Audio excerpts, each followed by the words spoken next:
Having trouble reading key fobs with your Flipper Zero? The most common culprits are incorrect frequency and modulation settings.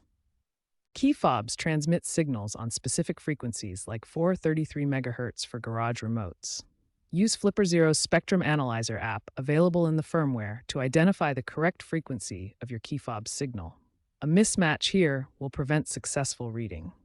Next, modulation defines how data is encoded. Common types are ASC and FSK. Firmware updates, especially community versions like Unleashed, now offer auto-detection for modulation. However, manual selection may still be needed. Try different modulation settings in read or emulate modes until you get a successful read. Incorrect modulation results in garbled data.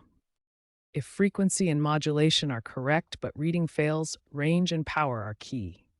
Range is limited by the Flipper Zero's antenna and signal strength. Ensure you're within close proximity to the key fob, 1 to 5 meters for UHF frequencies and even closer for LF-HF.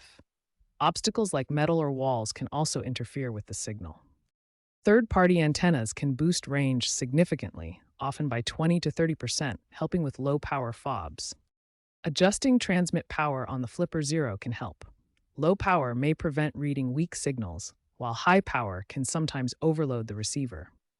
Experiment with different power levels in emulate mode to match the fob's output and ensure the cloned signal reaches the receiver effectively.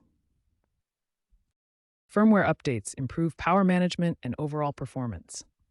If problems persist, consider that some fobs use encryption that the Flipper Zero can't bypass without additional tools like SDR dongles.